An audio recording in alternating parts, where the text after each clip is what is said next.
What can we do about this downright scary situation? For one thing, we need a very different concept of money. It's time more people asked themselves and their governments 4 simple questions. Around the world, governments borrow money at interest from private banks.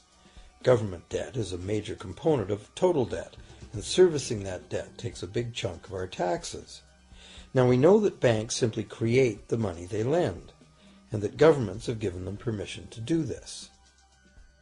So the first question is, why do governments choose to borrow money from private banks at interest when government could create all the interest-free money it needs itself? And the second big question is, why create money as debt at all?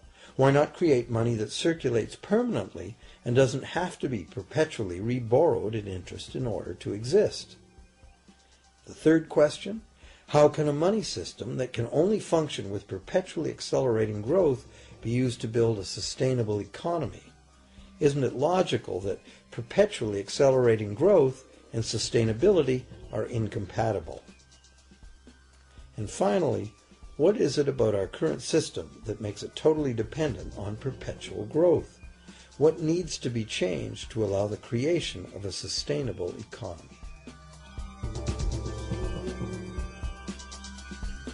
At one time, charging any interest on a loan was called usury and was subject to severe penalties, including death.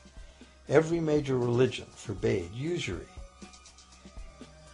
Most of the arguments made against the practice were moral. It was held that money's only legitimate purpose was to facilitate the exchange of real goods and services.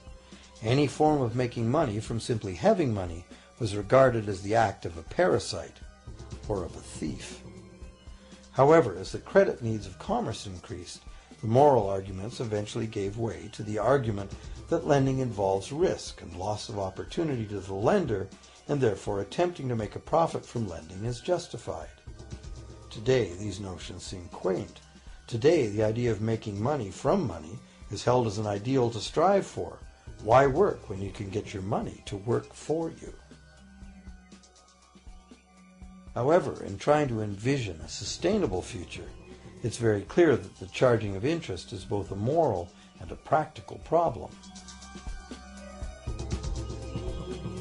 Imagine a society and economy that can endure for centuries because, instead of plundering its capital stores of energy, it restricts itself to present-day income. No more wood is harvested than grows in the same period. All energy is renewable, solar, gravitational, geothermal, magnetic, and whatever else we discover. This society lives within the limits of its non-renewable resources by reusing and recycling everything, and the population just replaces itself. Such a society could never function using a money system utterly dependent on perpetually accelerating growth. A stable economy would need a money supply at least capable of remaining stable without collapsing. Let's say the total volume of this stable money supply is represented by this big circle. Let's also imagine that moneylenders must actually have existing money to lend. If some people within this money supply begin systematically lending money at interest, their share of the money supply will grow. If they continually reloan at interest all the money that gets paid back, what's the inevitable result? Whether it's gold, fiat, or debt money doesn't matter. The money lenders will end up with all the money. And after the foreclosures and bankruptcies are all filed, they'll get all the real property too. Only if the proceeds of lending at interest were evenly distributed among the population would this central problem be solved. Heavy taxation of bank profits might accomplish this goal, but then why would banks want to be in business? If we were ever able to free ourselves of the current situation, we could imagine banking run as a non-profit service to society, dispersing its interest earnings as a universal citizen dividend, or lending without charging interest at all.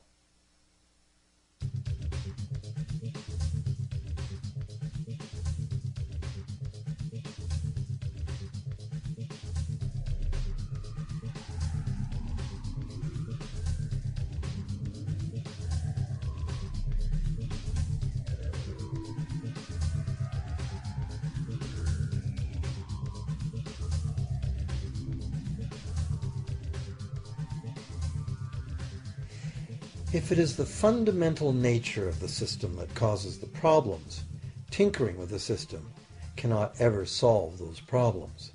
The system itself must be replaced. Many monetary critics call for a return to gold-based money, claiming that gold has a long history of reliability. They ignore the many scams that can be played with gold, shaving coins, debasing the metal, cornering the market, all of which were abundantly practiced in ancient Rome and contributed to its fall. Some advocate silver, it being more abundant than gold and therefore more difficult to corner. Many question the need to bring back precious metals at all. No one wants to go back to carrying heavy sacks of coins to go shopping. It's a certainty that paper, digital, plastic, or more likely biometric ID money would be the real medium of trade, with the same potential for creating unlimited debt money we have now. Beyond that, if gold again became the sole legal basis of money, those who have no gold would suddenly have no money. Other monetary reform advocates have concluded that greed and dishonesty are the main problems, and that there may be better ways to create an honest and equitable money system than returning to silver or gold.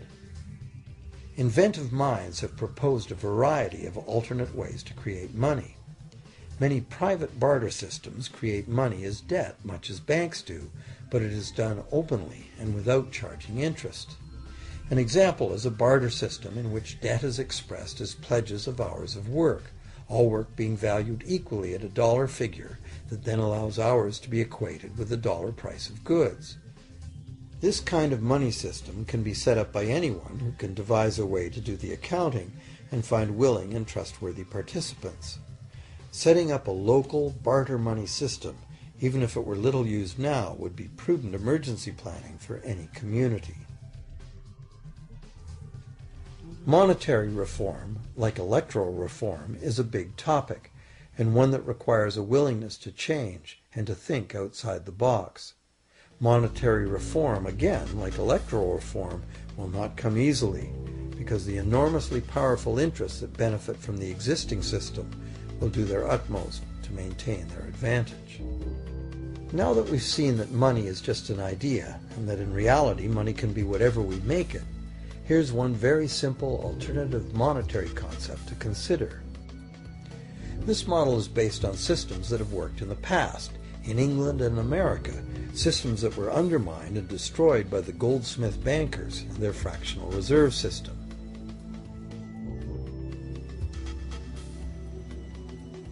To create an economy based on permanent interest-free money, money could simply be created and spent into the economy by the government, preferably on long-lasting infrastructure that facilitates the economy, such as roads, railroads, bridges, harbors, and public markets. This money would not be created as debt, it would be created as value, that value being in the form of whatever it was spent on. If this new money facilitated a proportional increase in trade requiring its use, it would cause no inflation whatsoever. If government spending did cause inflation, there would be two courses of action available. Inflation is equivalent in effect to a flat tax on money. Whether the money goes down in value 20% or the government takes 20% of our money away from us, the effect on our buying power is the same. Viewed this way, inflation in place of taxation might be politically acceptable if well spent and kept within limits.